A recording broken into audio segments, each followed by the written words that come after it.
So I'm here at the assembly hall at the Halifax Shipyard in Halifax, Nova Scotia.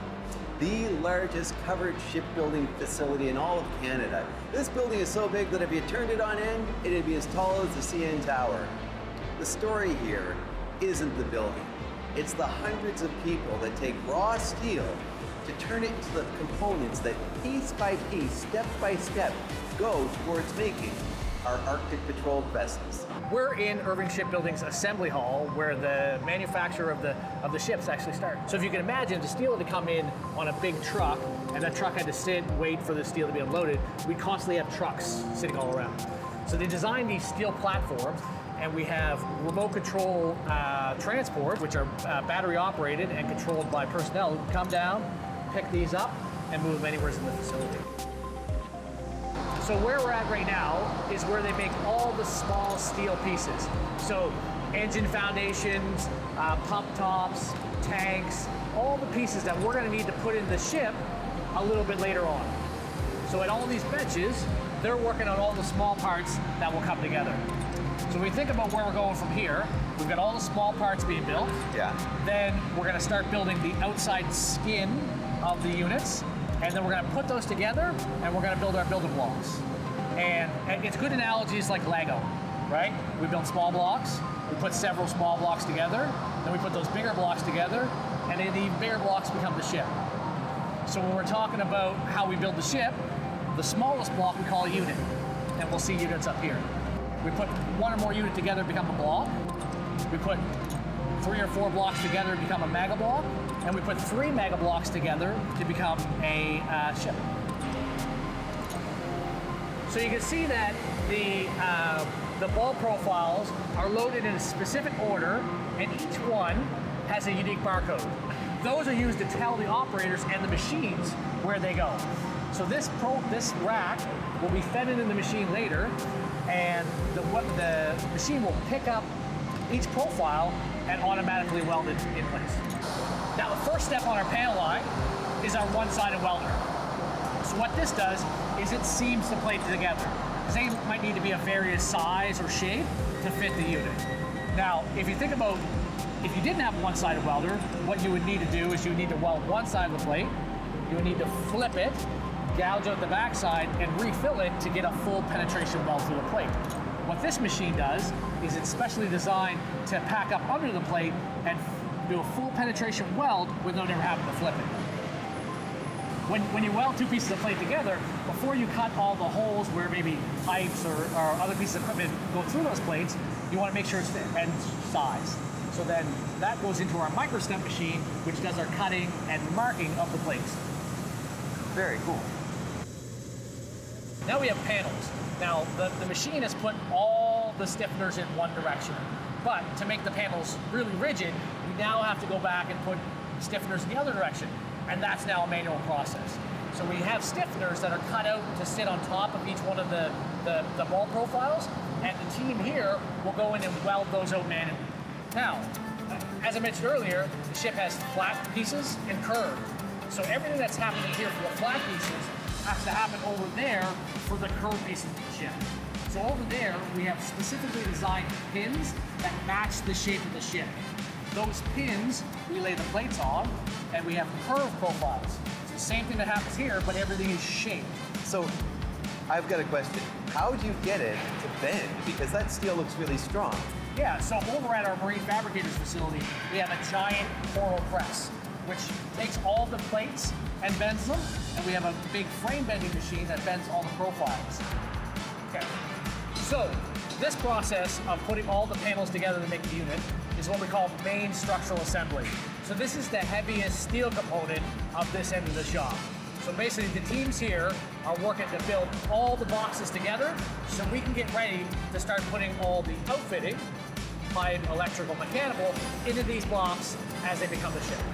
Now back to our Lego analogy, if we think about these as the smallest piece of Lego, there are about 63 of these units which will get stacked together to make a final ship. 63 of these pieces? Yeah, 63 pieces these size. Now, there's a process in shipbuilding where wherever you can, you try to build things at your feet, right? Because overhead is much more strenuous, it's less safe, it's less efficient. So when we take the units, here, for most of the units, we build them upside down. So as you can see, this unit is actually upside down, and they're working on the ceiling. So they're putting in all the pipe, electrical, mechanical supports on the ceiling, then we'll flip the unit, and then you can do the walls. This one here, as you can tell by its shape, is the bridge. But it's upside down. Yeah, so what will happen is we'll build it like all the other units, upside down, we'll cut the windows out, and then we'll flip it for its final stages. Oh, fantastic. We have a big piece of equipment that we clamp onto the unit, the crane picks up the turning jig, flips the unit, and we bring it back down. And these are actually moved by the same remote control transporters you saw down there. We can put up to 4 of them in tandem, and they'll work together like one lift and drive the units to the shop. The shape and size of the unit is incredibly important to us. When we put these things together, we are actually looking for 3/4 of an inch of a gap between the 2 units to come together so we can have a good weld seam. Anything more or less than that is going to cause us challenges putting it together. So we're actually measuring this unit all the way from panel till it's a unit, all the way until it becomes part of the ship, and maintaining the shape and size of it all the way through. So what are you guys doing here? We're both pipe fitter apprentices, so we recently just came off of a school placement that we did for 5 weeks. This is now our 3rd working year, our 3rd paid week. What was the school placement? Was this through NSCC. So Yeah. We all took the pipe trades program. We did the Pathways to Shipbuilding program in Irving. what's the Pathways to Shipbuilding program? So it's just like a program that they put on here at Irving that take in students, indigenous students, and they put on an 18-month course at the NSCC, the IP campus on 8th Street. This is just the beginning. So we spent another few years in school and going back writing blocks, getting our hours up. We'll eventually be red seals, and then it could be anything from there. Yeah. What's it mean to you knowing that there's a job here for the next 25 or 30 years? It's great. It's awesome. You don't gotta worry about being laid off or like having to, like we say, I just had a new daughter, so I don't have to be away out in the oil fields away from her for long periods of time. I can stay here with my family, make a good amount of money, and it just keeps getting bigger.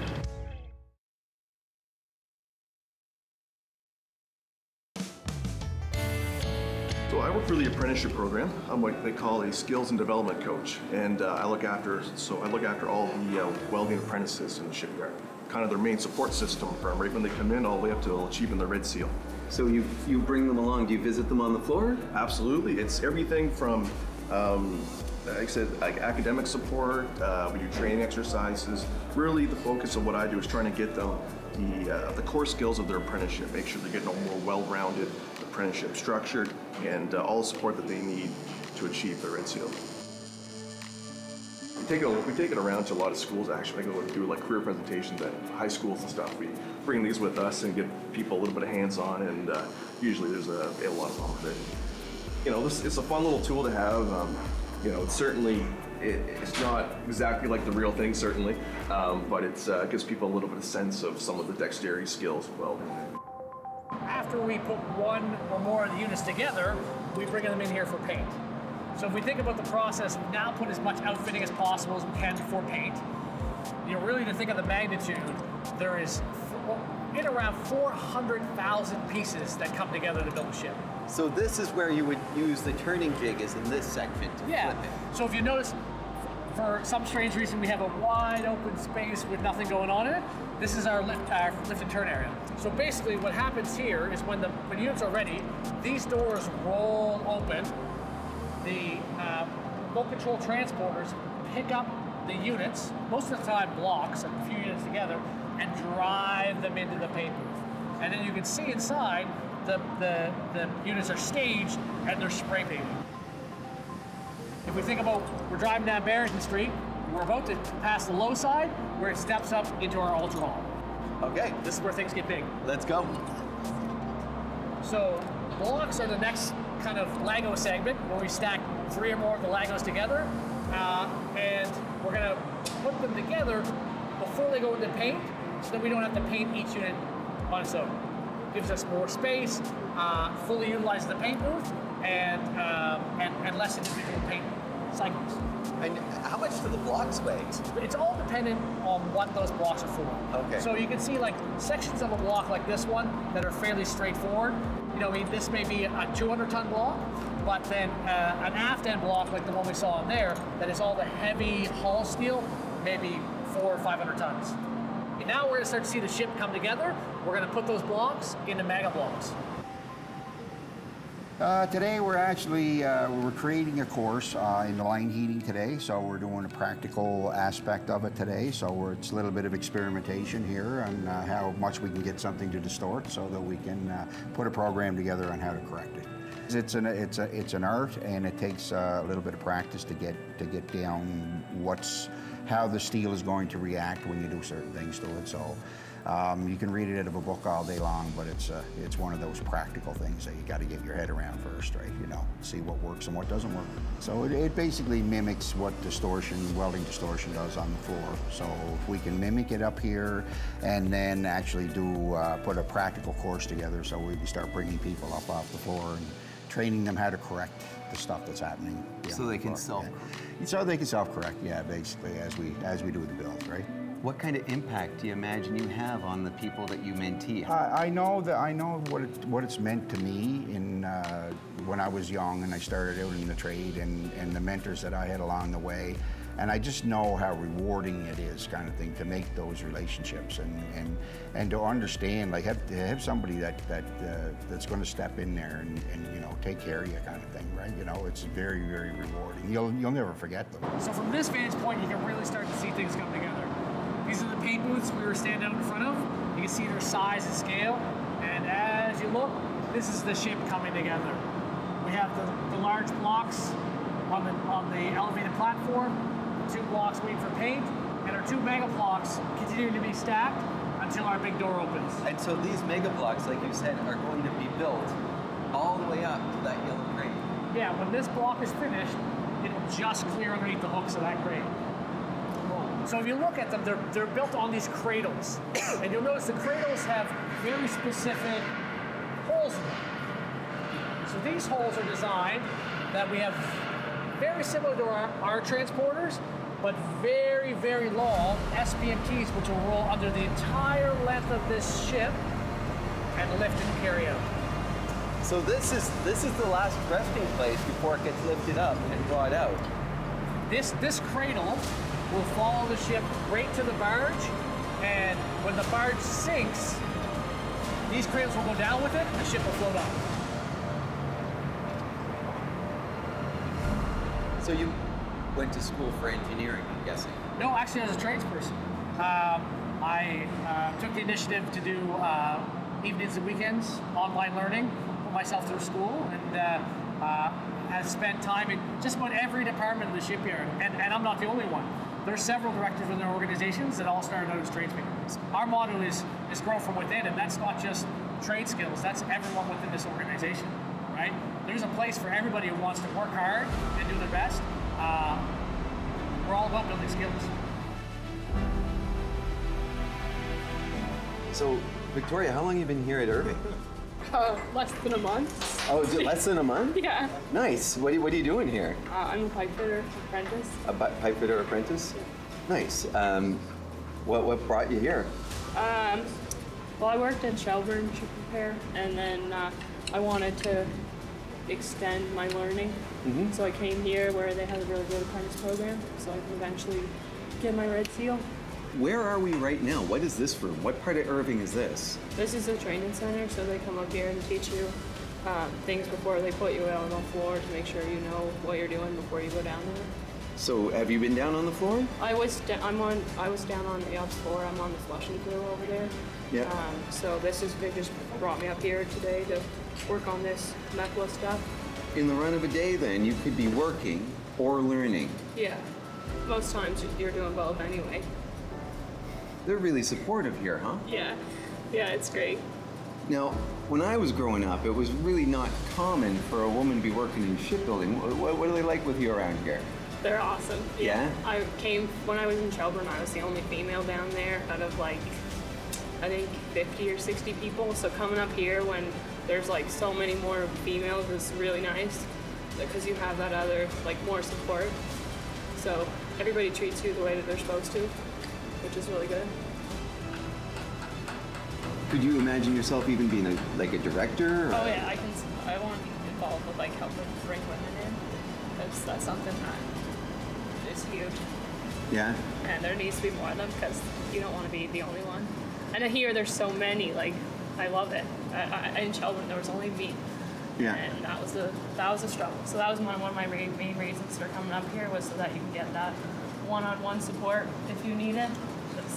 It's not always there if you don't, if it's just you.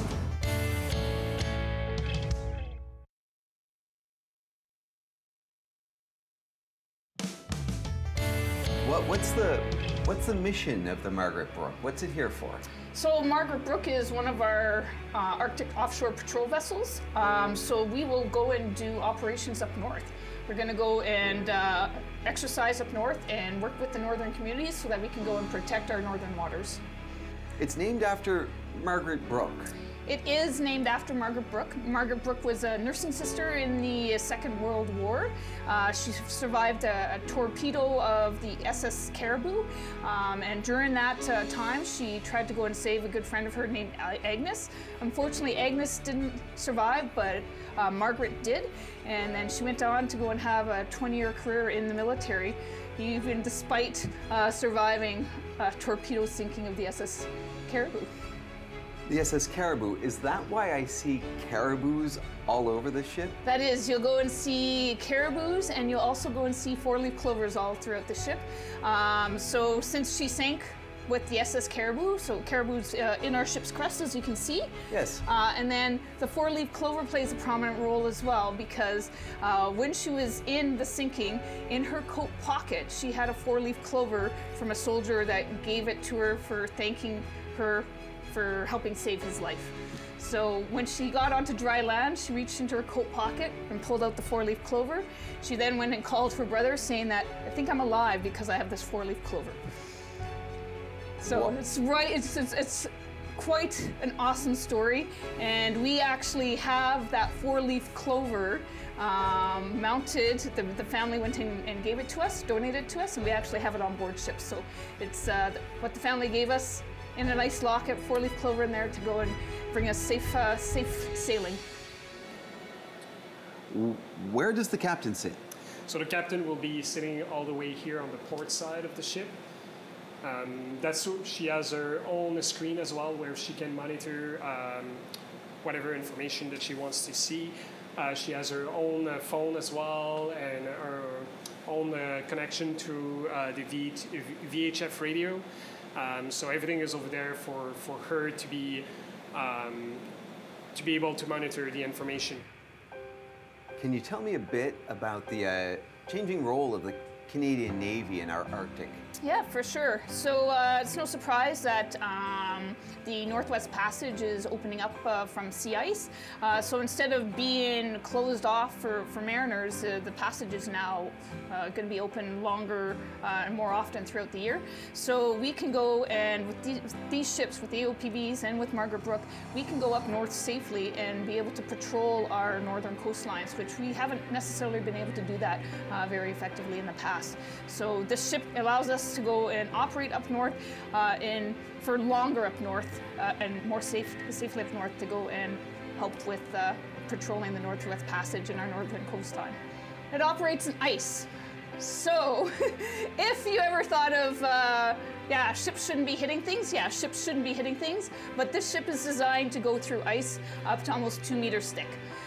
To know that there's so much power behind the ship to go through ice, which is a great force. You don't realize the thickness and magnitude, the strength that ice has, and the fact that this ship can go through ice, cut through ice, and it just goes and widens our horizons of where we can go and operate. When you're through ice, you're less worried about following the track, more about like following the lead through the ice. So you want to go around places where the ice is less thick, because this is going to affect the speed that you're traveling as well. Like just making sure that you're not traversing an area where ice is thicker or harder. So it's always easier to go around and find like the the spot of less resistance, Yeah, so you can go faster through ice. How fast does the ship go? So top speed will be around 17 knots, but through ice will be around 3 knots. You want to be at a lower speed, a lot of deliberate movement against the ice. When you're hitting the ice, you want to be at right angle. You want to make sure you go at low speed. And then once you hit the ice, then you could put more power so you can break the ice. But you don't want to hit it at full speed. So you're in command of how many crew? So on board HMCS Margaret Brooke, we can take up to 87 people. And you have beautiful accommodations here. I can't complain. Yeah, and the rest of the crew, what's life like aboard the ship? Life on board ship is quite comfortable. So the cabin size is average 6 personnel in each cabin for our junior members. And then once you get up to more senior members, it's 2 people per cabin, with occasionally there's a few people that have their single cabins. I happen to be one of them. Yeah, as the commander, it makes sense. Yeah. So you were the first to take the Margaret Brooke out to sea? Yes. How many female captains have we had in the Canadian Navy so far? We've had a handful of female captains, so I'm very proud to be able to say I'm a part of that handful, and I also look up to the female captains that have done it before me, who have brazened the path for me to go and do my job. Tell me about the fuzzy dice.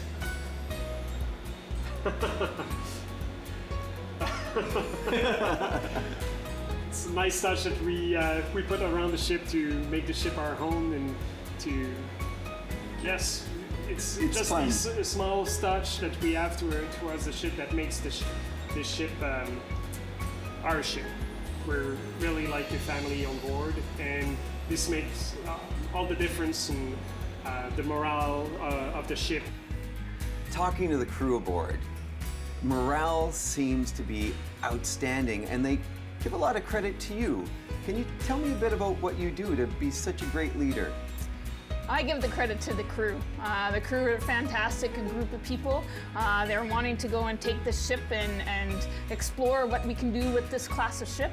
And I just like to, I personally like to foster a good working environment, and the crew makes that easy for me to go and be able to do that.